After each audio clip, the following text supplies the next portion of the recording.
Hello you gorgeous, lovely, wonderful people, this is Chris from TechSpert and I'm here with the new Nokia 6.1 fresh for 2018. It's a £229 handset, so nice and affordable, and we'll do a quick side-by-side with two of the other best affordable phones of the year so far, the Moto G6 and the Moto G6 Plus. Moto G6 more or less the same price, 219 quid, the G6 Plus is a bit more expensive at 269, but the Nokia actually boasts very similar specs to the G6 Plus despite that cheaper asking price. So is the Nokia 6.1 one of the best budget blows of 2018? Let's do a side-by-side.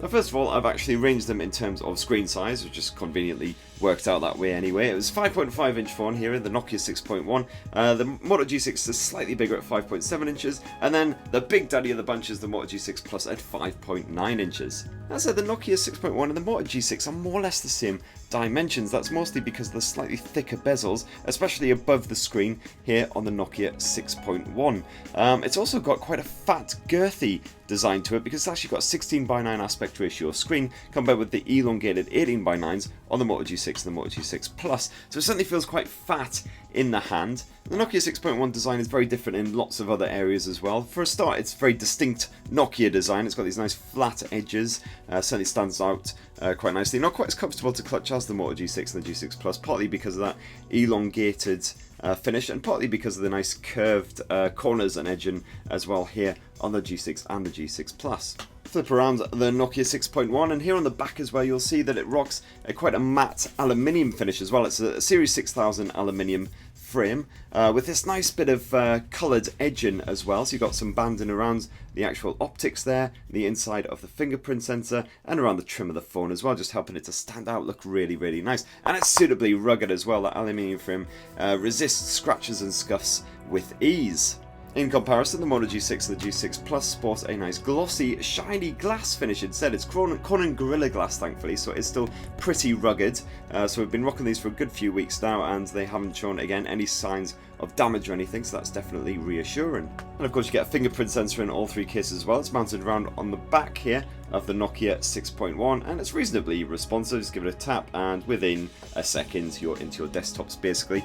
In the case of the Moto G6 and the G6 Plus, they're both sported here beneath the display, and again they're pretty quick and responsive, so again just a quick tap of your thumb and within a second you'll be into your desktops. So what about that screen tech? Well, it's an IPS panel in all three cases. Of course, the Nokia is the smallest, the Moto G6 Plus is the biggest, so because of that stretched 18:9 aspect ratio, the Moto G6 and the G6 Plus are better suited to the likes of Netflix and everything as well. You get less letterboxing. In all three cases, a nice bright panel though. The Moto G6 is probably the dimmest of the three, the Moto G6 Plus slightly the brightest. But you get full HD resolution in all three cases as well. Full HD Plus in the case of the Moto G6 and the G6 Plus, of course, because of that different aspect ratio. And so your images are nice and crisp. You'll not struggle to get a nice sharp visuals no matter what you're up to. So to be honest, if you are going to be watching a lot of media on the move, then we'd recommend the Motos just because it's more spacious, more comfortable experience. And also you get the nice bit of vibrant mode action as well. If you dive on into the settings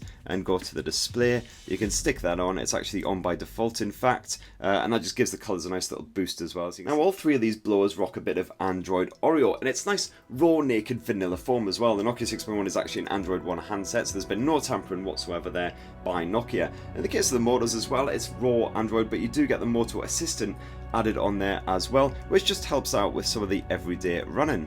So for instance, you get some handy suggestions on how to get the most out of your handset, some features that you might not know about. If you dive into the features section, you get a few little bonus modes in there, such as the Moto Key, which basically replaces your passwords with a quick scan of your fingerprint sensor on apps, websites, the rest. Definitely handy if you can never remember all of your many passwords.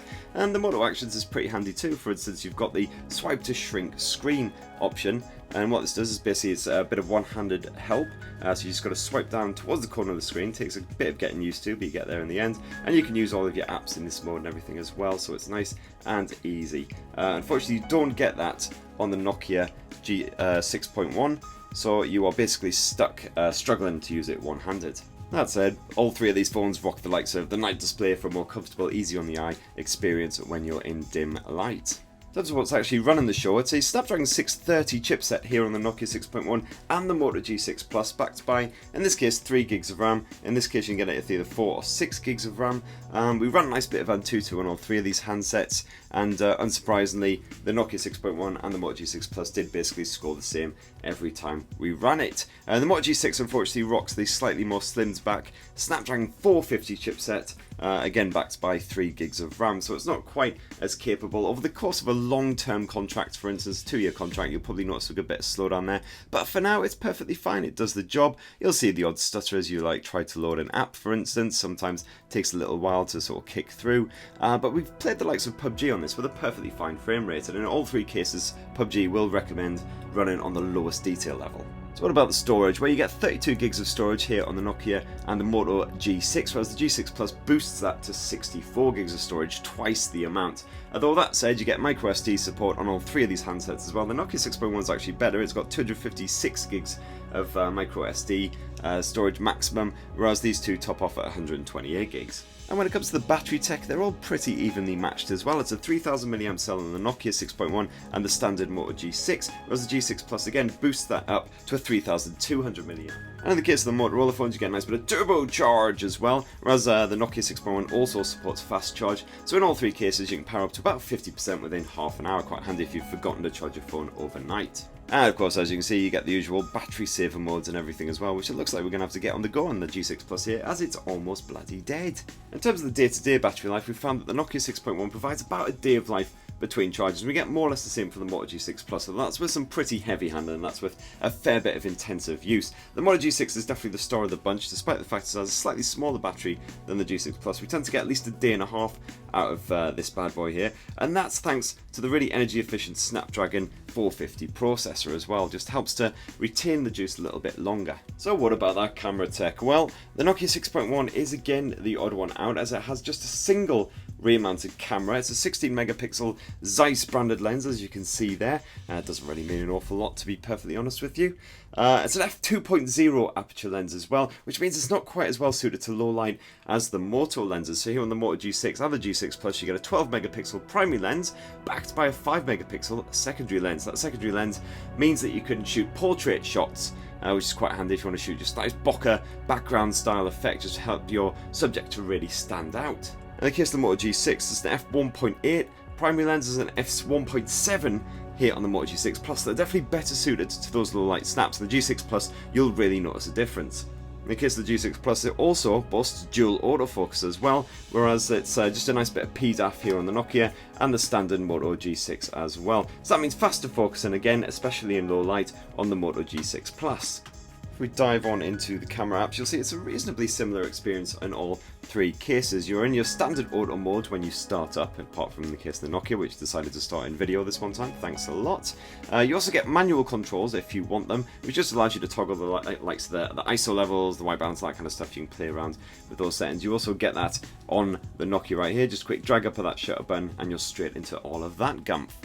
You also get a handful of bonus features as well. So for instance, here on the Nokia, you can take a Bothy using the front and rear camera at once if you're so inclined. You've also got a panorama mode as well to play with. Here on the Moto G6 and the G6 Plus, you also get some bonus stuff. The spot color mode's pretty cool. That isolates a single color in your scene and makes everything else monochrome. Very funky indeed. Of course, you've got that portrait mode, which I just mentioned, face filters as well, and you've also got some video modes as well, the slow motion and the time lapse. You also have that here on the Nokia as well, but you've got to actually switch to the video mode first before they will pop up. And speaking of video as well, you can shoot up to 4K resolution footage here on the Nokia 6.1, as you can see there, at 30 frames per second. In the case of the Moto G6 and the G6 Plus, it's slightly different. The Moto G6, you can only shoot up to full HD resolution footage, although there is a 60 frames per second option. Whereas here on the Moto G6 Plus, it actually tops out at 4K Ultra HD, just like the Nokia, and once again you get that 60 frames per second option. And that in a nutshell, basically, is the Nokia 6.1 compared with the Moto G6 and the Moto G6 Plus. As you can see, the Nokia 6.1 does offer strong value for money, especially when you consider it packs most of the same specs as the Moto G6 Plus, just a little bit cheaper. Obviously, you get the bigger storage here on the Moto G6 Plus. You get that really funky camera tech as well, a bit of dual autofocus, nice f1.7 aperture lens, and of course you can take the portrait shots because it's got that funky dual lens setup. So we definitely prefer the Moto G6 Plus in those areas. That said, we love the Nokia 6.1 design, even if it is a bit of a fat mama, and we certainly really like that screen as well. It's definitely a nice, crisp and bright panel. So would you buy the Nokia 6.1 over the Moto phones? And if you were going to go for a Moto, which one would you go for? Let us know in the comments below. I was very interested to hear your thoughts. And don't forget to give us a subscribe and ding that notifications bell as well to hear the latest and greatest mobile tech in depth. Thanks everyone.